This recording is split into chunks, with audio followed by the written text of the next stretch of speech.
local. Eu queria convidar vocês para ficar em pé e nós vamos ler hoje o livro de 2 Timóteo. Nós vamos ler um versículo específico, que é o versículo 8 do capítulo 1, mas nós vamos estar em mente o capítulo inteiro, na verdade o livro inteiro. Eu não vou fazer exatamente uma exposição de todo o livro, mas eu vou citar alguns textos de 2 Timóteo. Então vamos abrir em 2 Timóteo capítulo 1, versículo 8. Paulo escreve a esse jovem pastor, que é Timóteo, é pastor da igreja de Éfeso, uma igreja igualzinha a nossa, cheia de dificuldades, numa cidade grande, num momento que não é fácil seguir a Cristo Jesus. 2 Timóteo 1, versículo 8. A palavra de Deus diz assim: portanto, jamais se envergonhe de falar a outros sobre nosso Senhor, e também não se envergonhe de mim, que estou preso por causa dele. Com a força que Deus lhe dá, esteja pronto para sofrer comigo por causa das boas novas. Deixa eu ler mais uma vez. Portanto, jamais se envergonhe de falar a outros sobre nosso Senhor, e também não se envergonhe de mim, que estou preso por causa dele. Com a força que Deus lhe dá, esteja pronto para sofrer comigo por causa das boas novas. Vamos orar? Santo Deus, nós lemos a Tua palavra sagrada, bendita, que foi nos entregue por Ti, ó Deus, e nós clamamos agora que o Senhor aplique ela aos nossos corações, que o Senhor nos ensine, ó Pai, que Teu Espírito nos converta, nos mude, nos transforme hoje de manhã, ó Pai. Cuida dos nossos sentimentos e pensamentos, para que eles sejam agradáveis a Ti. Em nome de Jesus que nós oramos. Amém. Poder sentar, meus irmãos.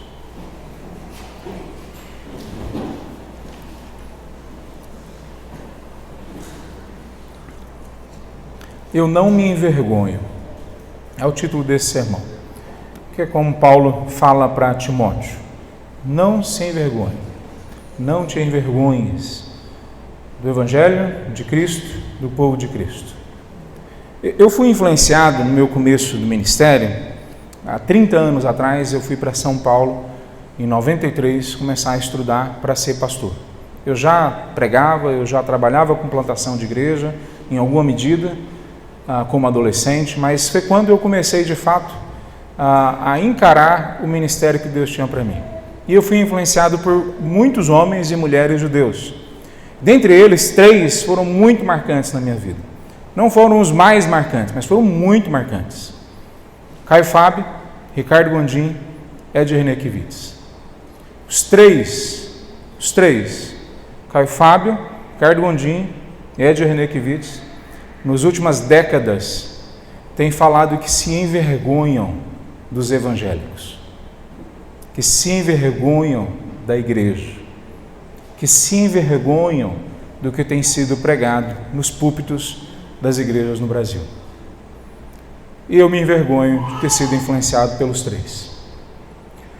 Porque quando a gente olha homens como esses, dizendo que se envergonha do evangelho, ou se eles não querem dizer evangelho, dos evangélicos, das igrejas, dos cristãos, dos pastores, via de regra eles cometem alguns erros na sequência. Um dos erros que eles cometem é colocar no mesmo pacote todo mundo. Gente que não prega a palavra de jeito nenhum, com gente que prega a palavra com toda a integridade. Coloca todo mundo no mesmo pacote.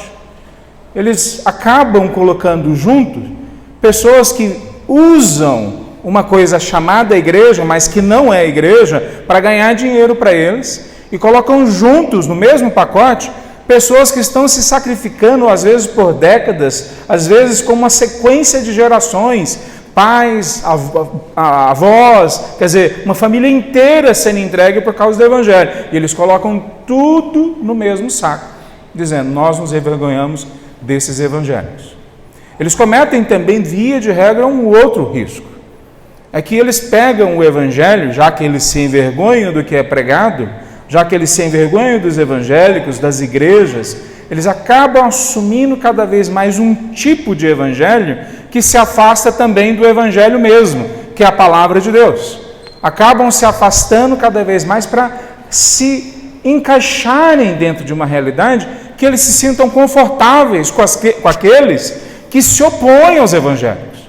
Ou seja, eles acabam dando munição para a mídia, eles acabam dando munição para aqueles que são contrários à pregação do evangelho, ao cristianismo, à Bíblia. Eles acabam, ao falar que se envergonham dos evangélicos, alimentando aqueles que já se levantam contra os evangélicos, muitas vezes há mais de 100 anos, mais de 200 anos no nosso país, mas com certeza de uma forma bastante feroz nos últimos anos.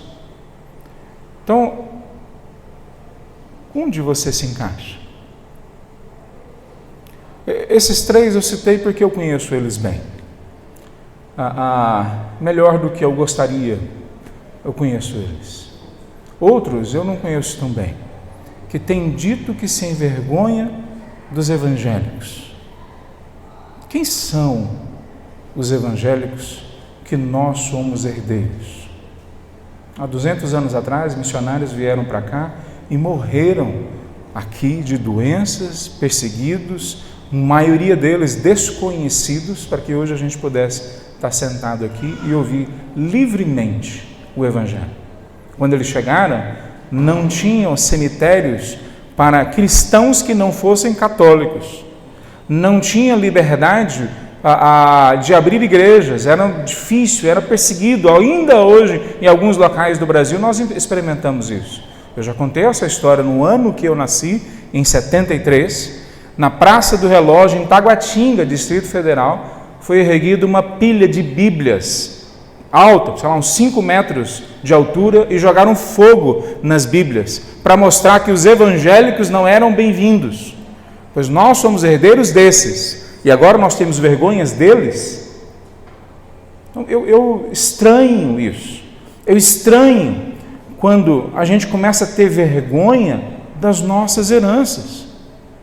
Mas é muito de se esperar isso, quando nós vemos uma igreja que se torna cada vez mais mercado, que nós vamos no culto para colher, ou para pegar aquilo que nós queremos, ou nós achamos que nós temos necessidade. Então eu não vou mais à igreja para adorar a Deus, não existe mais isso. Eu vou à igreja para pegar o tipo de palavra que os meus ouvidos têm vontade de ouvir. Eu vou à igreja para ouvir o tipo de música que eu sinto mais comichão, que é mais gostoso para mim ouvir. Eu vou à igreja que tem o melhor serviço com crianças, ou um melhor serviço com jovens, um tipo melhor de produto que me é oferecido. Eu vou a uma igreja que é mais bonita, está num bairro que eu gosto mais, está com um pregador que fala de um jeito que me agrada mais. Eu vou numa igreja como eu vou no mercado. Eu vou lá pegar o produto que eu quero, e bom que seja no preço que eu quero também, porque senão eu mudo de mercado, eu mudo de igreja. Então não é de se admirar que uma igreja que virou evento e que virou mercado, os membros também começam a se envergonhar de uma igreja que ela herdou o evangelho, de antepassados que entregaram as suas vidas para nós, para que nós tivéssemos a Bíblia escrita nas nossas mãos. E só para ficar claro, nem a metade da população, metade das línguas do mundo tem a Bíblia toda para eles lerem. E nós temos várias versões em português, porque pessoas se sacrificaram para que nós tivéssemos isso. Então eu não me envergonho do Evangelho, nem dos evangélicos e nem da igreja. A questão de um mês atrás, 25 igrejas foram queimadas no Paquistão. E quando elas começaram a ser queimadas, eu contei aqui, o pastor Asharaf, meu amigo do Paquistão, me ligou e começou a me contar. Já foram queimadas 11 igrejas. E eu fiquei mais abalado do que ele no telefone. Ele ficou falando, graças ao nosso poderoso Deus. E quando a gente começa a falar uma outra língua, quem fala, às vezes a gente se espanta com algumas palavras que em português às vezes a gente não se espantaria. Ele falou, praise our Almighty God. Eu nunca tinha ouvido alguém falar, glória ao nosso poderoso Deus, que foram só 11 igrejas queimadas até agora. Aí quando foram 15, ele falou, glórias ao nosso poderoso Deus, foram só 15. E ele foi me ligando, Quando chegou na 25ª igreja, ele de novo falou: glória ao nosso poderoso Deus. Foram 25 igrejas queimadas. E as casas dos nossos irmãos. E eles estão dormindo ao relento, sem ter para onde voltar. Não tem casa e não tem igreja. Estão com medo de suas vidas. E glória ao nosso poderoso Deus, porque ninguém morreu até agora. E aí ele começou a rir no telefone em algum momento, louvando a Deus. E eu estava a ponto de começar a chorar quando ele começou a rir. Aí eu peguei, a gente estava conversando no WhatsApp, eu coloquei na câmera para eu tirar uma foto nossa e mandar, porque eu mesmo não estava acreditando, era surreal para mim ele falando da dor que eles estavam passando, com um sorriso no rosto, dando glórias a Deus, e eu, um brasileiro, numa situação absolutamente confortável, segura, sem problema, quase entrando no choro. Eu falei: não, eu vou tirar foto disso aqui. Eu não tinha percebido, eu tinha acabado de voltar de uma corrida, meu cabelo estava todo desgrenhado, ele também estava num local todo esquisito, a nossa foto ficou horrível. Eu resolvi não mandar a foto depois. Ela ficou quietinha lá no meu celular. Mas eu fiquei impactado com aquilo. Será que o meu e o seu cristianismo aguentaria essa situação? Será que o meu e o seu cristianismo aguentaria ver esse prédio ser destruído, o nosso nome ser colocado na lista negra de radicais e ver as nossas casas, talvez não todas elas, mas de alguns de nós, dos líderes certamente, serem queimadas? Será que nós aguentaríamos chegar na segunda-feira e falar: continuo sendo evangélico, continuo não me envergonhando do evangelho, continuo não me envergonhando dos evangélicos, continuo não me envergonhando da mensagem, continuo não me envergonhando da palavra de Deus, eu continuo não negociando aquilo que eu vivo diante de Deus, como se fosse um produto, como se fosse um negócio, como se fosse um benefício que eu colho. Veja, o erro desses 3 homens que eu citei no começo é bastante claro de entender em todos nós, quando nós transformamos a igreja só no mercado. Mas quando nós vemos os nossos irmãos do Paquistão e de outros países, Índia, China, Coreia do Norte, a gente tem que de novo parar e pensar: será que eu entendi o que é que Paulo está dizendo nesse texto que nós lemos? Eu não me envergonho. Não me envergonho. Eu queria falar sobre isso hoje. O cristão verdadeiro, mesmo diante do sofrimento, ele não hesita em demonstrar uma paixão única por Jesus, um desejo intenso por defender a palavra de Deus e em se colocar ao lado daquele que sofre por causa do Evangelho. Um cristão verdadeiro não se envergonha de Cristo Jesus, da palavra, da mensagem de Cristo Jesus e do povo de Cristo Jesus, especialmente daqueles que sofrem ou sofreram por causa do Evangelho. Eu queria falar para vocês primeiro então isso, que o cristão verdadeiro, mesmo diante do sofrimento, da morte, ele não hesita em demonstrar uma paixão única e acima de todas as coisas por Cristo Jesus. É assim que Paulo começa o texto que nós lemos: jamais se envergonhe de falar a outros sobre o nosso Senhor.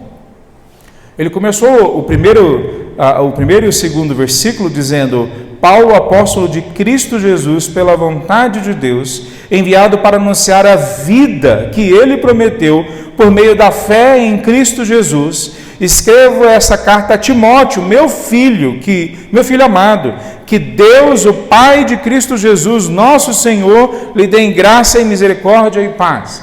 Ele já começa colocando Deus, Cristo Jesus, no centro da mensagem dele.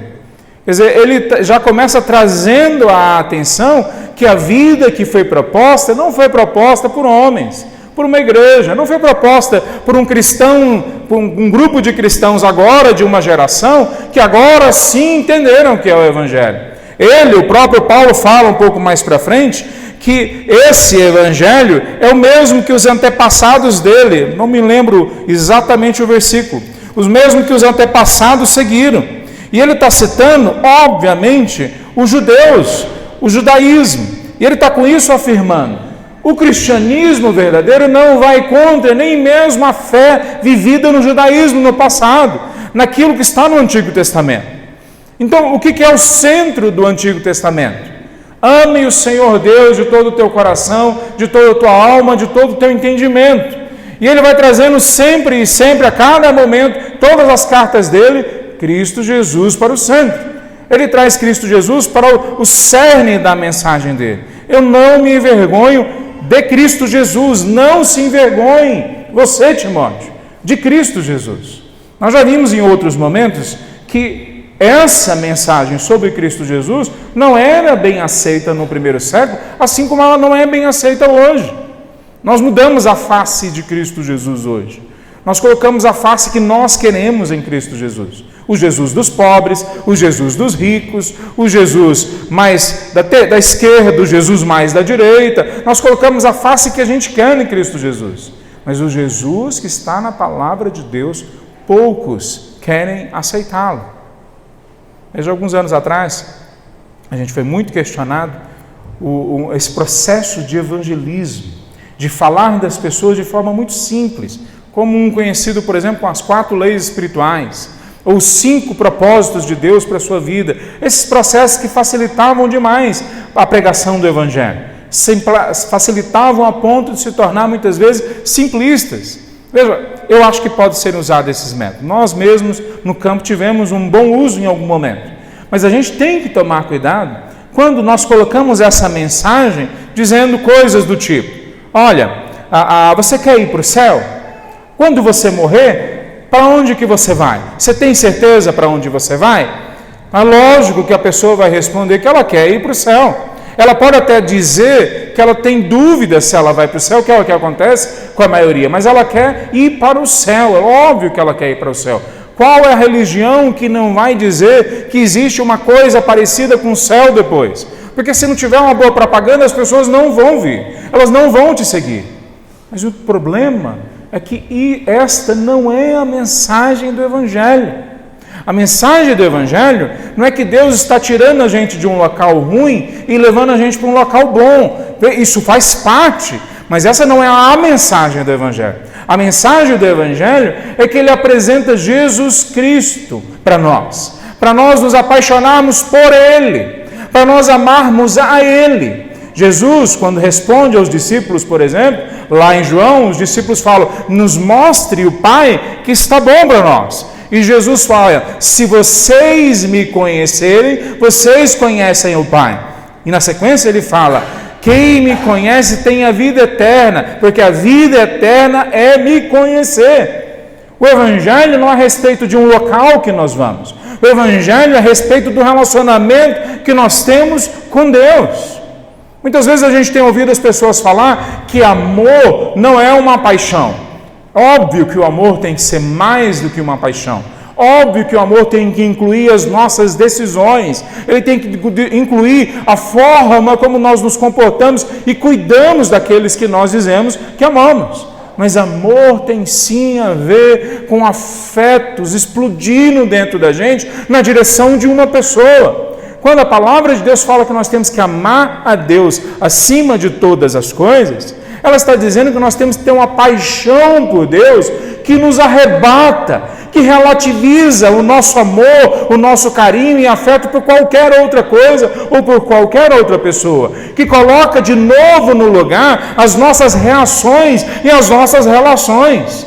A palavra de Deus nos diz que há um amor por Deus que é colocado em nossos corações que nós não podemos gerar. É esse que é o novo nascimento de João capítulo 3. Porque Deus amou o mundo de tal maneira que deu seu Filho unigênito para que todo aquele que nele crê não pereça, mas tenha a vida eterna. Leia o contexto. O contexto está dizendo que nós não sabemos aonde e como o Espírito age, mas quando ele age, ele produz um nascimento que vem do alto, não vem da minha decisão. Eu não transformo o meu coração de pedra num coração de carne. Ele que me dá um coração sensível à voz dele. Mas quando ele faz isso, produz em mim uma verdadeira paixão por ele. um verdadeiro amor por Ele. Quem é o Jesus que você diz acreditar? Eu estava de novo ouvindo algumas coisas sobre a ciência. Eu gosto desse tema, às vezes passo tempo sem ouvir, mas estava ouvindo essa semana o Adalto Lourenço, sugiro todos vocês ouvirem. E ele falando que o universo tem 93 bilhões de anos-luz de extensão. Então, se você quiser ir de uma ponta a outra do universo, de uma ponta a outra, você gastaria 93 bilhões de anos-luz. Ou seja, viajando na velocidade da luz, que ainda hoje não se sabe se é possível, se um dia nós conseguiremos, mas se você conseguisse entrar na nave do Dr. Spock, né, ou do Guerra nas Estrelas, nos dois, Jornada nas Estrelas ou Guerra nas Estrelas, e se você viajasse à velocidade da luz, você gastaria 93 bilhões de anos para cruzar de uma ponta a outra. Esse universo tem bilhões de galáxias, cada uma delas, como a nossa, com 200 a 500 bilhões de estrelas. Então, pelas contas dos cientistas, e eu não faço a menor ideia como que eles chegam nessas contas, tem 3 vezes mais estrelas no universo do que todas a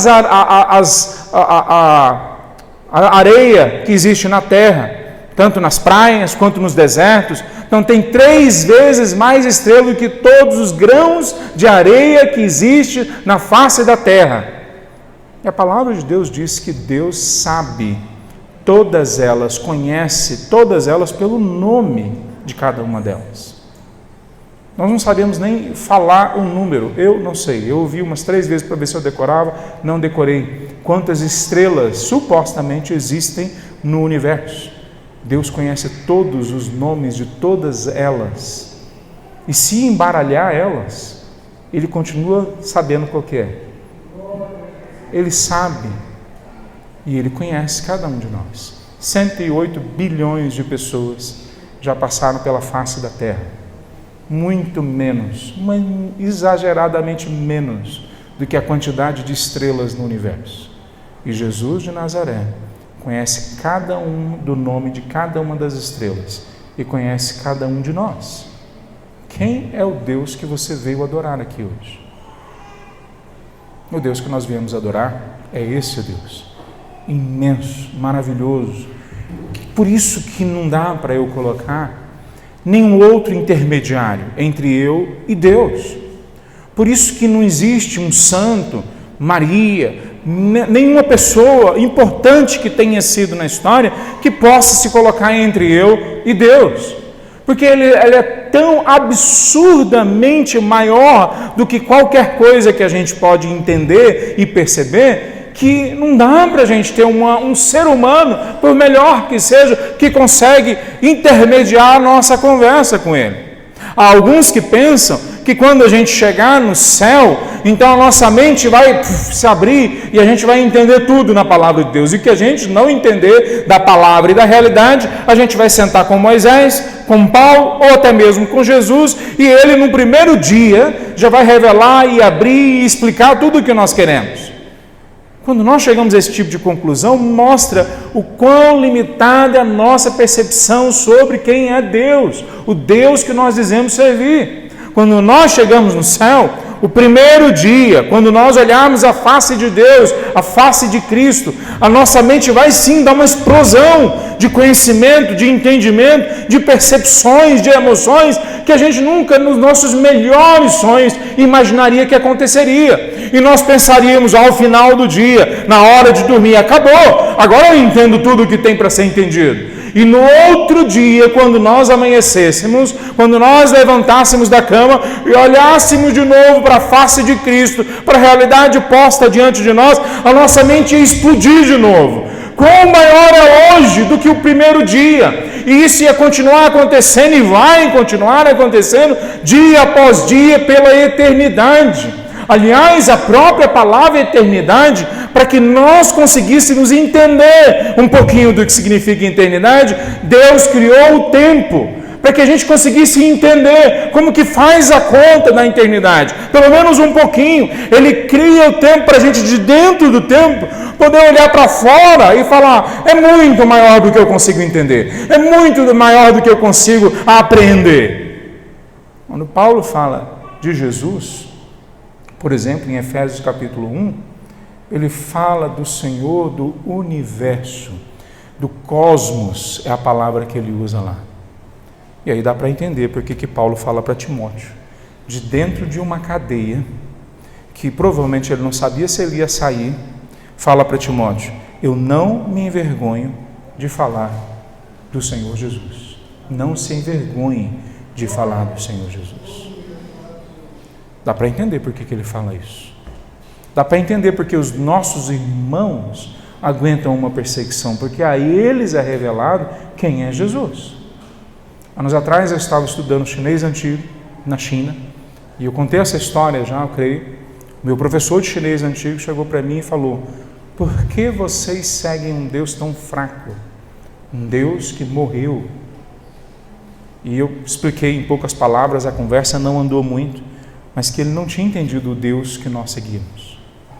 O Deus que nós seguimos morreu na cruz e ressuscitou, e está acima de todos os bilhões de estrelas. Ele está acima de todo o universo. Ele é tão maior do que qualquer herói, de qualquer cultura e de qualquer religião, que não faz sentido eu querer comparar. Não tem medida. Não tem herói da Marvel, por maior que seja, não tem figura na literatura, por maior que seja, por mais poderosa, que se compare com o tamanho de Deus. O mais poderoso anjo, um anjo comum, matou 285 mil pessoas de um exército no Antigo Testamento. O mais poderoso anjo é uma formiga pequena comparado com o Deus que criou todo o universo. Então, por que Paulo fala para ele: não se envergonhe? Porque não interessa a circunstância, o tempo, não interessa o que aconteça comigo agora, não interessa se o tempo que eu estou aqui, a igreja não me ofereceu, os meus amigos, os companheiros de ministério não me ofereceu aquilo que eu queria, aquilo que eu desejava, porque o que me interessa é a minha paixão, o meu amor por Ele, por Jesus. O resto não tem problema.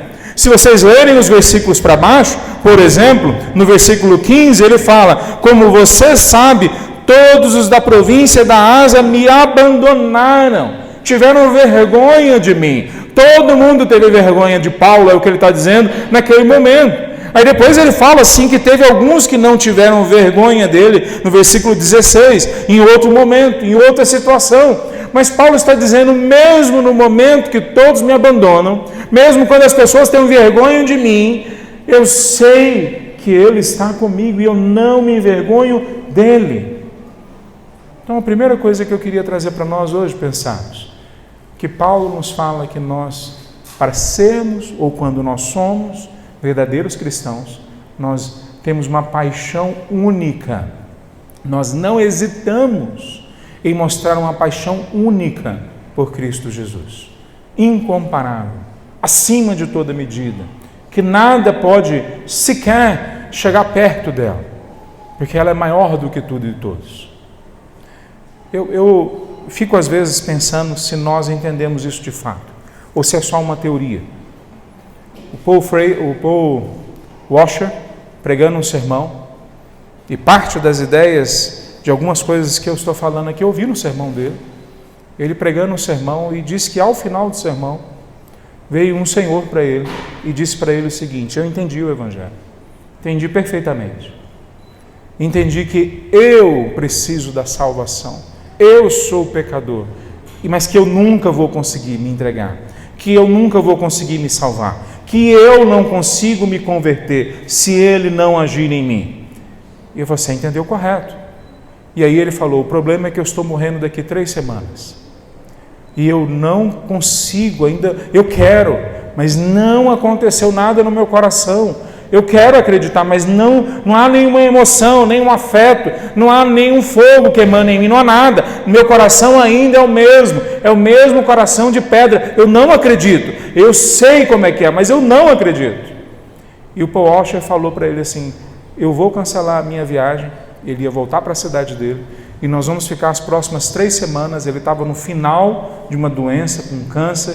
O médico tinha dado 3 semanas para ele, e o Paul Washer falou: nós vamos durante 3 semanas ler a palavra de Deus, orar, buscar a presença de Deus e clamar para Ele ter misericórdia da sua vida. Porque se Ele não tiver, você está certo, você entendeu o Evangelho, você vai para o inferno. Se Deus não mudar o seu coração, não há nada que você possa fazer.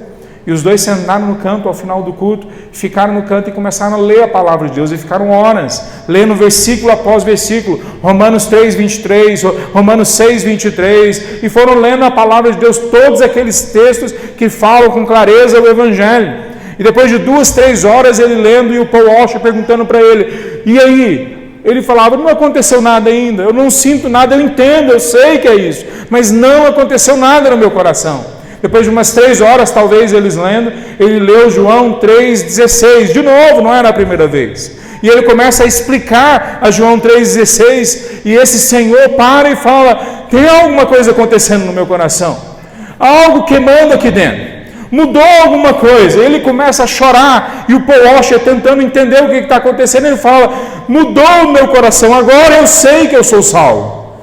Meus irmãos, será que você já passou por isso? A grande crise depois da reforma, talvez a grande crise depois da reforma, foi um grupo de pessoas que começaram a entender que tinham o Evangelho aqui, mas que ele nunca tinha descido até aqui. E aí começaram algumas igrejas a rebatizar, era assim que eles chamavam na época, cristãos dentro das igrejas, que tinham crescido dentro das igrejas, aprendido a mensagem do Evangelho, mas que ela nunca tinha mudado os afetos dos corações deles, nunca tinha criado paixão no coração deles, porque só o milagre do Espírito Santo de Deus transforma cristãos que são só nominais em cristãos verdadeiros, que não hesitam em demonstrar a paixão e o amor que eles têm por Jesus. Segunda coisa que eu queria falar desse texto: um cristão verdadeiro, mesmo diante da morte, não hesita em demonstrar um desejo intenso por expor e defender a palavra de Deus.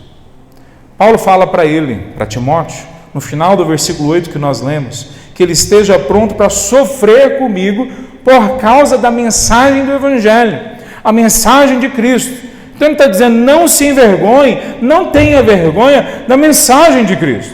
Ela não vai fazer sentido para as pessoas, não vai. Ela não vai fazer sentido para os inteligentinhos, e ela não vai fazer sentido para aqueles que têm tradições religiosas, familiares. Ela não vai fazer sentido, mas não se envergonhe da mensagem de Cristo, é a loucura da pregação. Ela não vai fazer sentido, mas não tenha vergonha dessa mensagem. Ele repete isso algumas vezes, mas qual é essa mensagem que ele diz que ele tem que acreditar e não pode ter vergonha? No capítulo 3, ao final, ele fala: toda a Escritura é inspirada por Deus. Ele está falando das Sagradas Escrituras. Ele falou antes, no versículo 15, que desde criança Timóteo havia sido ensinado a seguir as Sagradas Escrituras. Hoje a gente tem inclusive receio de chamar a Bíblia de Sagrada Escritura ou de Escritura Sagrada. Por quê? Porque a Bíblia se tornou um instrumento muitas vezes usado ou visto como um legalismo pelas igrejas, pelos membros de igrejas, pelos desigrejados. As pessoas acham que pegar a Bíblia, estudá-la, decorá-la, é coisa de fanático, é coisa de legalista, é coisa de gente tapado, é coisa de gente que quer ficar enclausurado dentro de uma religião. Mas a palavra de Deus nos diz, um momento após o outro, um texto após o outro, que são as Sagradas Escrituras que ensinam a gente, como é dito aqui. Ela ensina a tudo que é verdadeiro, para nos fazer perceber o que não está em ordem na nossa vida, nos corrige quando erramos, nos ensina a fazer o que é certo. E Deus usa a Escritura para preparar e capacitar o seu povo para toda boa obra. Ele não está falando boa obra de ação social somente, ele também inclui isso. Ele não está falando só boa obra daquilo que nós fazemos para as pessoas em volta da gente. Ele está falando todo o bom testemunho que nós damos como seres humanos. A palavra de Deus é que me prepara para ser pai, para ser mãe, para ser filho, para ser profissional. A palavra de Deus é que me prepara para ser uma pessoa ética, correta, que sabe usar bem o dinheiro. A palavra de Deus é que me prepara para ser humano. A gente tem afirmado isso. Nós preferimos uma mensagem que leva a palavra de Deus para se tornar só instrumentalizada para a religião, mas não é isso que é apresentado na palavra de Deus. A palavra de Deus é nos entregue para nos ensinar a caminhar com Deus eterno, infinito, Criador dos céus e da terra. Ele nos entrega um mapa para a gente poder entender como andar com Ele, como viver com Ele, como segui-lo, como viver numa ética que faça sentido, que não seja só legalismo assumido dentro de uma religião. Ele está dizendo, não se envergonhe dessa palavra. Veja, essa palavra, ela vem contra, especialmente o espírito da época. E eu queria dizer que era o espírito da época de Paulo, mas ele parece tanto com o nosso espírito da época, que é muito similar. Olha como ele fala no capítulo 3. Saiba que nos últimos dias, só essa expressão já me causa uma estranheza às vezes. Quer dizer, se no tempo de Paulo eram os últimos dias, isso aconteceu há 2000 anos atrás, então fica a pergunta, então hoje que dia que são? Né? Se há 2000 anos atrás já era o último dia, os últimos dias, e agora? Bom, foi perguntado para um cientista perguntou para outro, você consegue ver o sol daí? Aí ele, sim, consigo. E como é que o sol está agora? Aí ele falou, não sei. Mas você não está vendo o sol agora? Eu falei, estou vendo o sol agora. Mas como ele está agora? Eu não sei. Eu falei, como assim? Eu falei, eu não sei, porque o que eu estou vendo agora aconteceu há 8 minutos atrás. Porque demora 8 minutos para a luz do sol chegar até a terra. Então, nesses 8 minutos, o sol pode ter explodido e nós estamos a ponto de explodir tudo aqui. O que eu vejo é o que já aconteceu. Eu não vejo o que está nesse momento acontecendo. Talvez essa seja uma boa analogia, uma boa metáfora. Há 2000 anos atrás, começou o fim. E a gente vê o que aconteceu lá. Mas ainda não chegou essa onda até o fim dela. Nós estamos ainda surfando o fim. Aí ele está falando, nos últimos dias, os dias que nós estamos vivendo, são dias muito difíceis, porque as pessoas só amarão a si mesmas. Elas não amarão a Deus, elas não amarão ao próximo, elas não amarão a palavra de Deus, elas amarão só a si mesmas. E olha só o que produzirá, se não é as mesmas coisas que nós vemos hoje. Olha o que diz, serão arrogantes e orgulhosos. Quanto mais bem-sucedido uma pessoa é, especialmente se ela é uma pessoa midiática, mais ela tem esse perfil, arrogante e orgulhoso. Zombarão de Deus, desobedecerão a seus pais. Nunca vi tantos pais reclamando de como os filhos não os obedecem. Desobedecerão aos pais, serão ingratas e profanas. Igreja é o melhor lugar para você achar hipócrita, melhor lugar. Veja, hipócrita tem em todo lugar, e tem lugar que tem muito mais que na igreja, mas na igreja a gente acha eles mais fácil, porque só a gente andar com eles um dia a gente percebe. Mas a igreja também é um dos melhores lugares para a gente achar ingratos. Você anda com a pessoa 1 ano, 2 anos, cuida dela. Um dia você pisa no calo dela. Pronto. Vou para outra igreja. Não vou mais em igreja. Não acredito mais em Deus. Será que isso acontece só agora? 2000 anos atrás. Serão ingratas e profanas. Não terão afeição, nem perdoarão. Eu ouvi uma vez um pastor dizendo que na denominação batista, misericórdia, se eu fosse levar isso em consideração, não era batista hoje. Ele falou assim, na denominação batista não existe perdão para os líderes. Se você errar, você está lascado. Me falaram isso com todas as palavras e eles demonstraram depois para mim, né? Se você quiser saber da história, pergunta para minha esposa. Não perdoarão, caluniarão outros, não terão autocontrole, serão cruéis, odiarão o que é bom. Se você faz uma coisa boa, aliás, olha os filmes, o bandido, é muito mais a gente ter afeto pelo bandido. O policial certinho que prende o bandido, a gente acha que ele é um bobão. Aliás, e normalmente é descrito como um bobão. E o policial que a gente gosta dele é porque no fundo ele também é um pouquinho bandido. Ele também é um pouquinho picareta. Ele também usa de artimanhas e de maneiras para distorcer a verdade. Nós torcemos pelo casal de amantes, porque eles sim se amam e não os seus cônjuges, os seus relativos cônjuges. Nós começamos a odiar o bem, aquilo que é bom, e nós somos ensinados a isso o tempo todo. Trairão os seus amigos. Lógico que nenhum de nós aqui jamais foi traído por um amigo.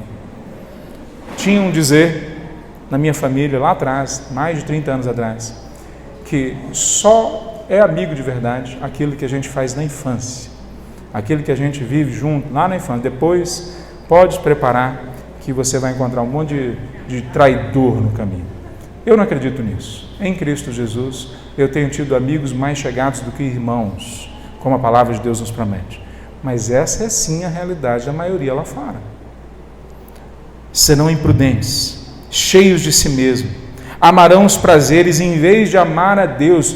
Deus, eu quero ser santo, mas não hoje. Essa é a frase de Santo Agostinho, em mais de 1000 anos atrás. Quero ser santo, mas não hoje. Quantos cristãos nós vemos hoje que eles olham para essa realidade de seguir a Deus e falam, não é exatamente o que eu quero agora. Eu quero ser livre agora. Quem sabe quando eu for mais velho? Quem sabe quando eu já tiver filhos? Quem sabe quando eu já tiver dinheiro para poder fazer tudo o que eu quero? Mas agora não, agora eu não quero entregar todo o meu coração à mensagem que me foi exposta no Evangelho. Paulo está dizendo para ele, não se envergonhe da mensagem. Quando a gente apresenta o Evangelho naquele mesmo sistema simplista, muitas vezes uma outra questão que nós falamos é, você acredita, né? Você confia no que eu estou falando, você sabe que você é pecador? Bom, boa parte das pessoas, eu acho que hoje até tem algumas pessoas que não diriam isso, concordaria que nós falaríamos para ela, se nós falássemos para ela, você sabe que você é pecador? Ela ia falar, eu sei, eu sou pecador. E a gente fala, então você topa agora fazer a oração para aceitar Cristo Jesus? E a pessoa fala, claro, se eu sou pecador e só fazer uma oração eu estou salvo, eu quero na hora. Quem não quer? Satanás sabe que ele é pecador. E Satanás, para deixar você tranquilo, faria qualquer oração com você. Qualquer oração com você. Ele usaria a Bíblia para fazer uma oração bíblica com você. E isso não torna Satanás servo de Deus. Meus irmãos, não é reconhecer que nós somos pecadores. Não é nem mesmo nós fazermos uma oração, colocando palavras na nossa boca que não vieram do profundo do nosso coração. A palavra de Deus diz que quando nós nos arrependemos, nós viramos as costas para o que nós fazíamos e não fazemos mais. Nós planejamos uma nova vida porque agora eu tenho nojo daquilo.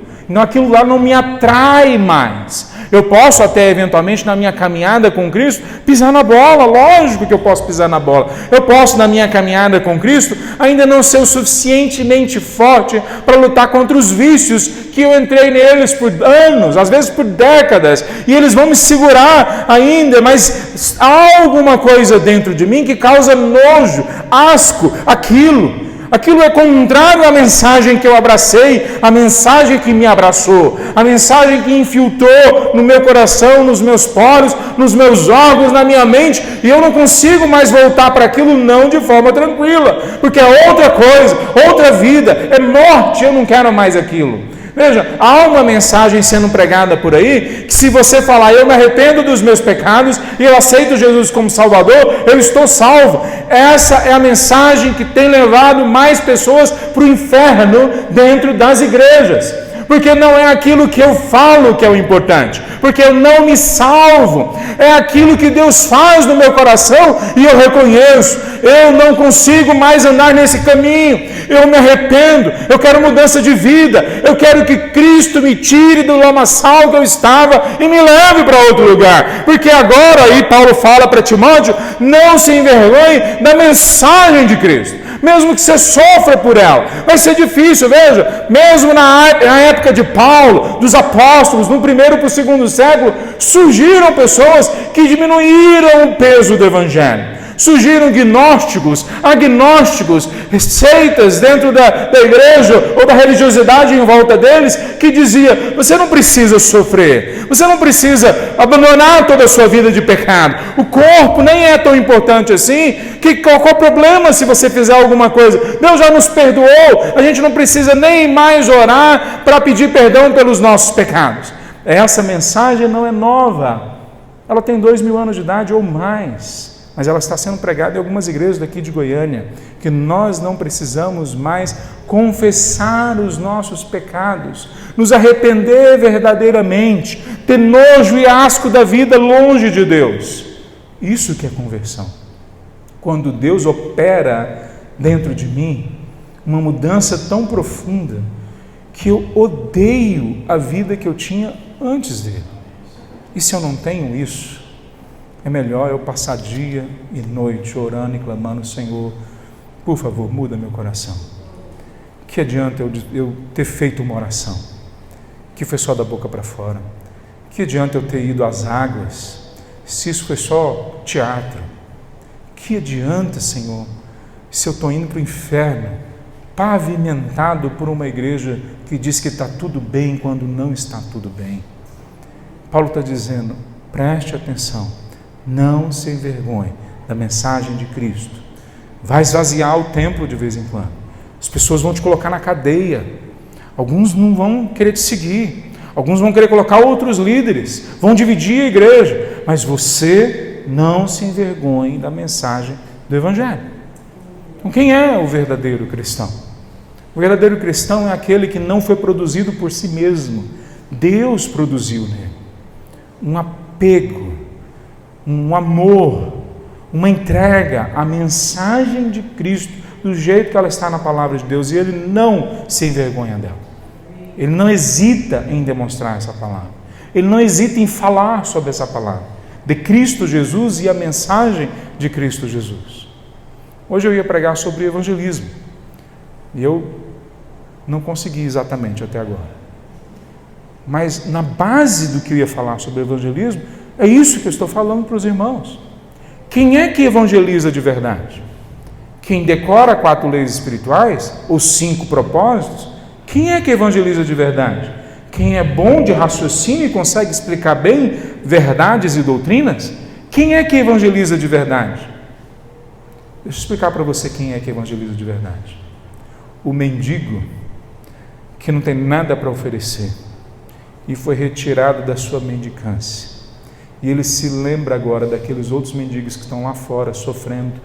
E ele sai desesperado na rua falando, eu achei pão, eu achei vida, eu achei gente que cuida de mim, eu achei um Salvador verdadeiro, ele ama você como ele me ama.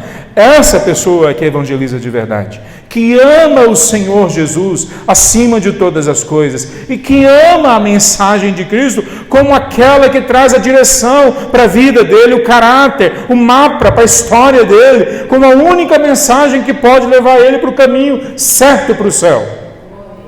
É essa pessoa que evangeliza de verdade.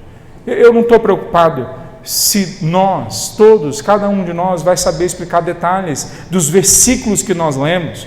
Se nós lermos, e se nós meditarmos, e se nós decorarmos a palavra de Deus, nós podemos saber que separar tempo para ler, meditar e decorar a palavra de Deus, vai ser utilizado pelo Espírito em nossas vidas, tanto para produzir fé, porque é pelo ouvir a palavra de Deus que é produzido fé dentro de nós, quanto vai ser usado também pelo Espírito, para através de nós produzir fé em outros.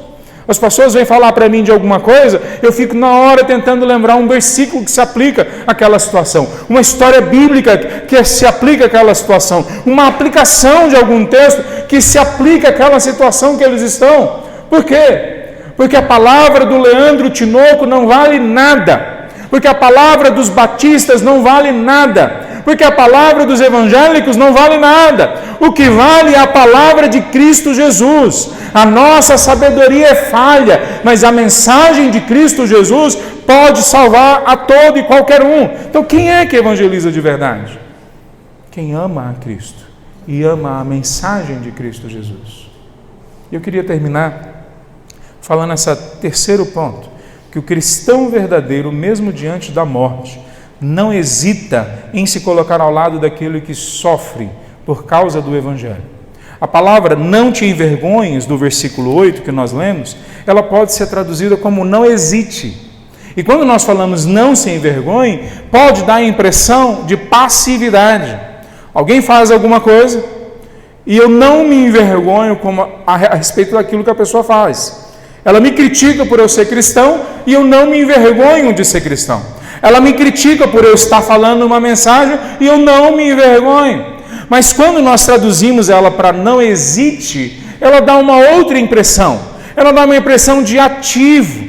Ele está falando, não hesite, não tenha dúvida, dê o passo à frente e defenda a sua fé. E ele está falando então, não hesite em suportar aqueles que estão indo até os extremos, indo até a próxima da morte, sofrendo por causa do Evangelho. Não hesite por defender o povo de Deus, a igreja de Deus, quem sofre por causa do Evangelho. Paulo mesmo se coloca nessa situação. Ele fala no meio do versículo 8, e também não se envergonhem de mim, que estou preso por causa de Cristo. Ele fala, não se envergonhem de mim, que não tenho mais crédito na praça. Não se envergonhem de mim, que não tenho mais nome na praça. Não se envergonhem de mim, que estou na lista da polícia. Não se envergonhem de mim, que não sou benquisto em local nenhum. Não se envergonhem de mim, quando a sociedade inteira se envergonha de mim. Não se envergonhem de mim, porque eu faço parte da igreja que está levando o Evangelho onde o Evangelho ainda não chegou. Claro que Paulo não está falando que todos nós, em todos os momentos, vamos estar nessa situação. Mas ele está sim dizendo para nós bem claramente, como ele diz em capítulo 3, versículo 12. Todos que desejam ter uma vida de devoção em Cristo Jesus, sofrerão perseguições. Como que nós medimos a nossa fé? Parte da forma como nós medimos a nossa fé é se nós causamos estranheza nos outros que estão em nossa volta, a começar dos nossos parentes e amigos, quando eles olham para nós. Eles olham para a gente e falam assim, você é doido? Está fazendo um negócio desse, acreditar nisso, se entregar para isso? E parte do que nós vivemos como cristãos tem que causar nas pessoas, inclusive, mais do que estranheza. Tem que causar nelas um desejo de se oporem claramente a nós, de se oporem a esses doidos que falam que só há salvação em Cristo Jesus, de se oporem a esses que se levantam como pessoas que estão apontando para a luz. Quem são eles para apontar para a luz? Porque nós também não podemos apontar. Então as pessoas se levantam contra os cristãos verdadeiros. Se ninguém se levanta contra você, questione se você é cristão verdadeiro. Questione se você é cristão verdadeiro. Veja, se você for um chato de galocha e as pessoas se levantam contra você porque você é chato, não confunda isso com o Evangelho. Não confunda isso com o Evangelho. Eu já fui para a delegacia em alguns países num país que tem perseguição ao Evangelho, e eles claramente estavam se opondo a mim por causa desse motivo. Tinha no sistema o que eu estava fazendo naquele local, e eu tratei eles da melhor forma que eu pude. Inclusive, contei toda a história de Pelé, do Garrincha, tudo que eu pude contar para quebrar o gelo. No final do dia, eles estavam todos me tratando bem, com os rigores da lei, mas me tratando bem. Então, eu não preciso ser um chato com aqueles que não acreditam na mesma mensagem que eu acredito. Mas se eu for um chato, então que eu não confunda as pessoas me tratarem mal porque eu sou um chato. Não é isso que eu estou falando. Mas quando as pessoas me tratam mal pela simples testemunho de que Cristo mudou a minha vida, eu tenho que dar glória a Deus. Glória a Deus, porque eu sou perseguido, porque eu sigo a Cristo Jesus. Mas aqui Paulo está falando não só do ponto de vista nosso, ele está falando do ponto de vista daquele que está lá. Ele fala, não se envergonhe de mim. Paulo está numa cadeia. E ele está falando para a igreja tranquila nesse momento lá de Éfeso. Ela teve outros momentos de problemas. Ele está falando, não se envergonhe de mim. Por quê? Eu já li no versículo 15, que algumas pessoas se envergonharam dele. A gente sabe em outros textos de Paulo que não só se envergonharam, que enquanto ele estava preso, alguns líderes surgiram na igreja de Filipos e começaram a pregar para ganhar dinheiro, em cima da mensagem que Paulo tinha pregado antes. E na igreja de Corintos, algumas pessoas começaram a dividir a liderança da igreja. Paulo havia plantado aquela igreja também. Então, não só o sofrimento que vinha de fora, mas também o sofrimento que vinha de dentro das igrejas, causava essa dor no coração de Paulo. Ele está falando, não se envergonhe de mim. Deixa eu trazer uma aplicação para nós hoje, bem clara. Nós temos irmãos nossos no Paquistão que nós estamos agora ajudando. Não é subjetivo, não é uma ideia, não é um desejo distante. Nós vamos agora no final do ano visitá-los e vamos treiná-los. Já estamos andando com eles, já mandamos uma oferta para eles, vamos mandar outra e vamos agora visitá-los. Nós temos irmãos em outros países, alguns a gente não pode nem falar o nome desses países em qualquer mensagem que é gravada, e que nós já estamos ajudando eles. Mas nós terminamos o dia ontem com R$ 6,33 na conta corrente da igreja. Então, por mais que eu entenda a dificuldade de todos nós, isso me traz sempre uma estranheza. Qual que é a estranheza? Se Deus colocou uma obra nas nossas mãos, aonde estão os recursos? É óbvio que Deus não precisa de nós, se essa pergunta está na mente de algum. Mas Deus colocou os recursos nos nossas casas, no nosso bolso, na nossa conta corrente, porque nós precisamos uns dos outros. E os nossos irmãos que estão do outro lado, especialmente os que estão sofrendo por causa do Evangelho, eles precisam da gente. Qualquer igreja local, qualquer denominação ensimesmada, que guarda dinheiro, que fica contando a moedinha, que investe em outras coisas, está não só optando por um estilo diferente de ser crente, um estilo diferente ministerial, ela está optando por se envergonhar da igreja de Cristo, que sofre para que o Evangelho chegue a todos os cantos. Se não, olha como Paulo fala dessa mensagem que é levada por ele e por outros com peso de sofrimento. Olha o que ele fala no capítulo 4, no versículo 7 em diante. Lutei o bom combate, terminei a corrida, permaneci fiel. Um idoso que trabalha por décadas nesse momento por causa do Evangelho, numa cadeia, mais uma vez sendo preso por causa do Evangelho, com a certeza de que ele vai continuar sofrendo perseguição, tortura, todo tipo de sofrimento, porque o Espírito confirmou ao coração dele que isso aconteceria. Isso está lá em Atos capítulo 20, e ele fala, terminei o bom combate. Eu já acompanhei muita gente terminando a vida, pouquíssimos poderiam dizer, terminei o bom combate. Mas ele continua. Agora o prêmio me espera, a coroa da justiça que o Senhor de um universo de 93 bilhões de anos-luz de tamanho, o Senhor do universo, o justo juiz, me dará no dia da sua volta. Que dia que é esse? Não é o dia que Paulo morreu, não é o dia que Paulo chegou no paraíso, é o dia da volta de Cristo Jesus. Paulo fala, eu sei em quem confio, eu sei que eu posso esperar. Ele já tinha dito essa mensagem antes, e aí ele continua, o prêmio não será só para mim, mas para todos que com grande expectativa aguardam a sua vinda. Quer dizer, o que Paulo está dizendo? Ele está dizendo a mesma coisa que Jesus disse em Mateus 24,14, por exemplo. Quando o Evangelho for pregado a todas as etnias, as mais de 17 mil etnias sobre a face da terra, então chegará o fim. E Paulo está dizendo, quem é que tem a expectativa por isso? Quem é que tem o amor por isso? Quem é que entrega a vida por isso? Pois tem que ser todos nós. Não é só para mim, é para todos nós. Mas no versículo 8 do capítulo 1 ele está dizendo, não se envergonhe de mim, da igreja perseguida, da igreja que está em cadeias, da igreja que está sendo torturada, da igreja que não tem dinheiro, da igreja que padece. Não se envergonhe, pois a grande maioria das igrejas que eu vejo no Brasil se envergonham da igreja perseguida, dos missionários. Eles são a escória do mundo, como Paulo falou. Eles são os rejeitados pela própria igreja. A gente fala de pastores e eu vejo as pessoas falando do salário dos pastores, né? Às vezes criticando porque alguns ganham muito, quando não percebe que a grande maioria dos pastores, quando recebem salário, é muito pouco, mal dá para viver. Mas os missionários, nós nem sequer falamos do salário deles. Grande parte da igreja, mais de 90% da igreja, com certeza, nem se refere aos missionários que estão por aí plantando igrejas. E aí, quando eu falo missionário, eu tenho certeza absoluta que todos nós pensamos no missionário brasileiro, que nós às vezes conhecemos pelo nome. Mas eu não estou falando só desses. Tem centenas de pastores prontos a serem preparados no Paquistão, que eu não sei o nome deles. E nem sei se um dia eu vou decorar. Cada vez eles me falam um nome mais esquisito que o outro.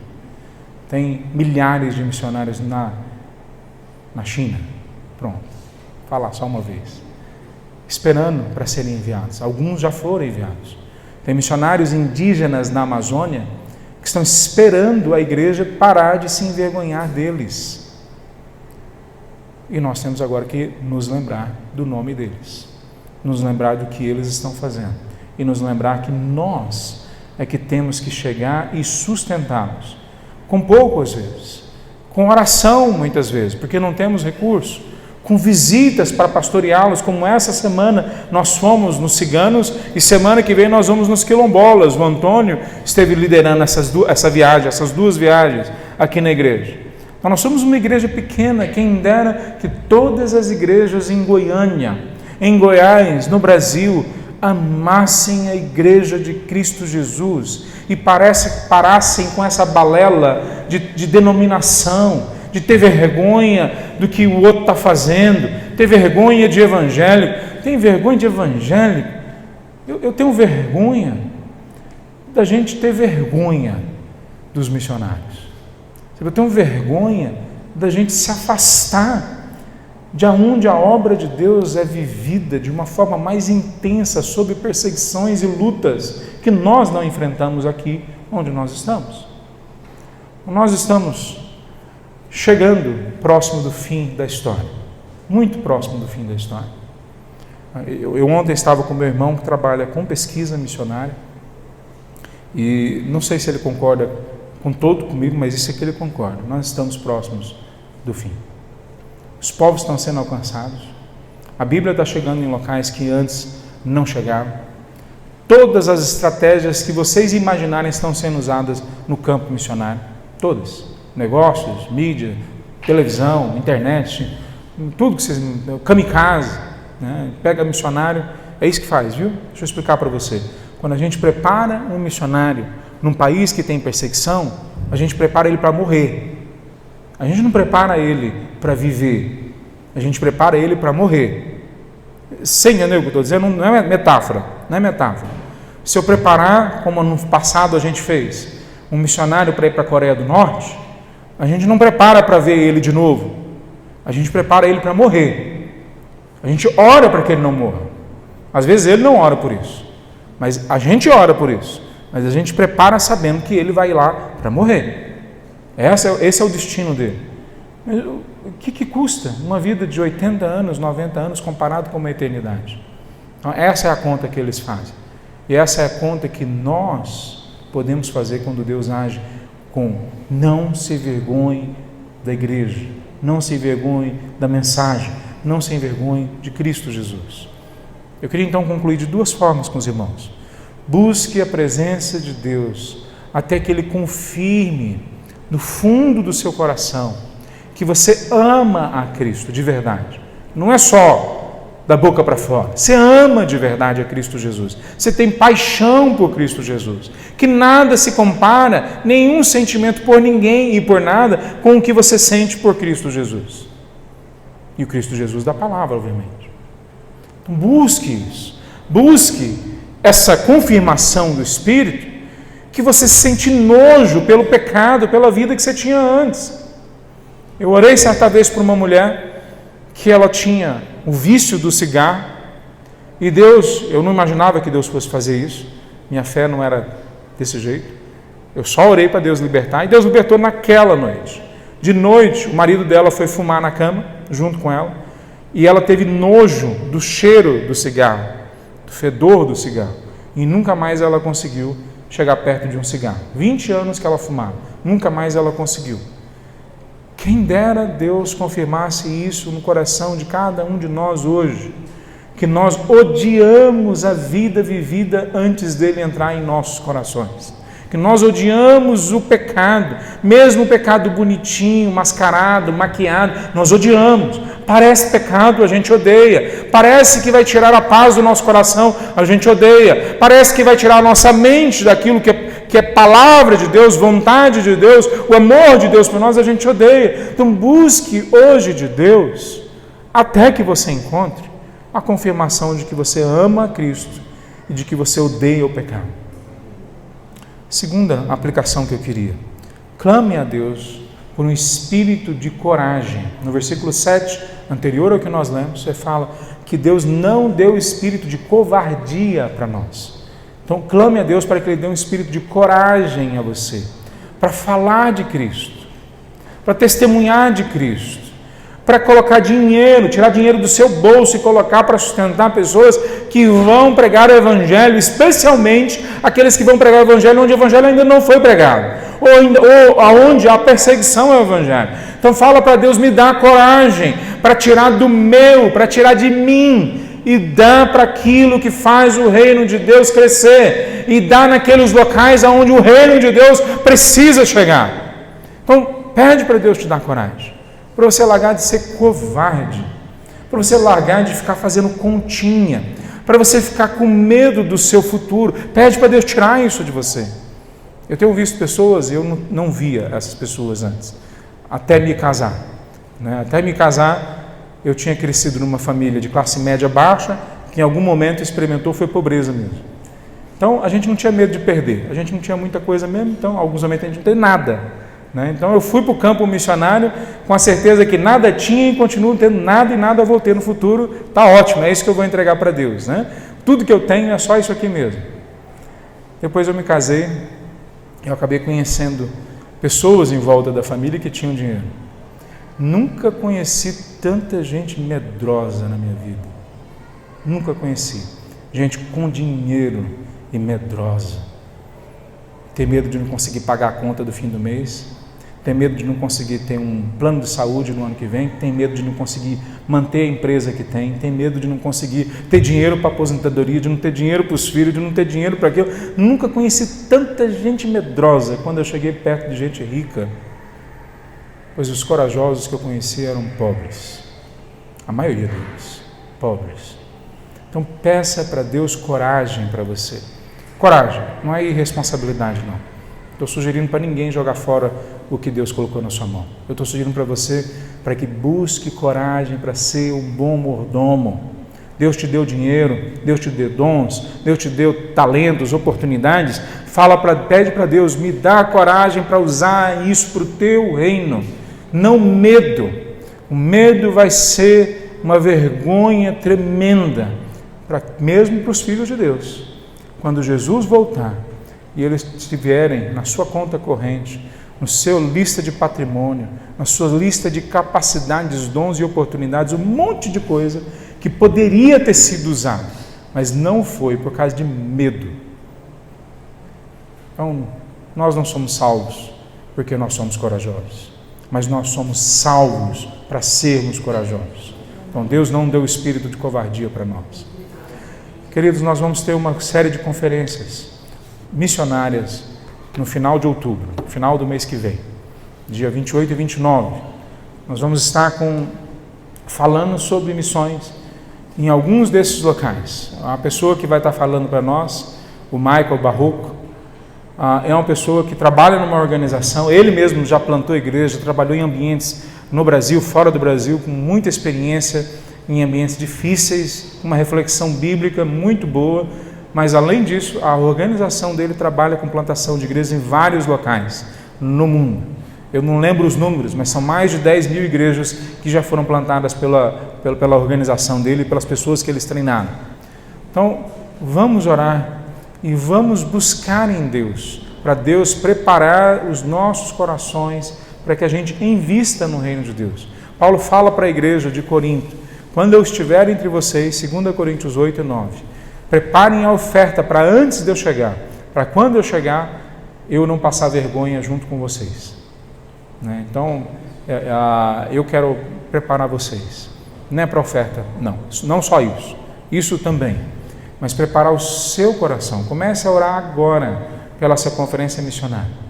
Comece a orar agora para Deus dar coragem para você testemunhar do Evangelho, para que quando nós estivermos juntos, especificamente durante a conferência, quem sabe sendo usados para abençoar outras igrejas também, que Deus nos use realmente com poder e use na sua região, na sua cidade, no seu local, no seu bairro, na sua vizinhança, use você, a sua vida com poder. Vamos orar, meus irmãos? Então, se ficar em pé mais uma vez para a gente orar.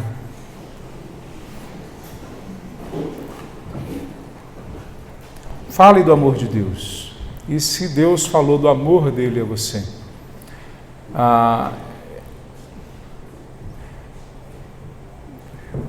fale do amor de Deus. E se Deus falou do amor dele para você, venha até Ele. Entregue a sua vida a Ele. Venha conversar comigo, com Mateus. Então, se Deus falou com você, para você entregar a sua vida, vem aqui na frente. Quero orar pela sua vida. Se Deus tocou no seu coração, se há uma conversão que você ainda não tinha entendido e que hoje, quem sabe, aconteceu, venha na frente. Fala: Senhor, eu quero publicamente reconhecer Jesus como meu Senhor e Salvador. Tem alguém que quer entregar sua vida a Cristo Jesus? Senhor, transforma o meu coração, transforma a minha vida. Se você quiser vir também à frente para a gente orar, para que Deus possa, uma vez mais, confirmar no seu coração que você pertence a Ele. Você confirmar: Senhor, eu sou seu, minha vida é tua. Vem aqui na frente que a gente vai orar pela sua vida também.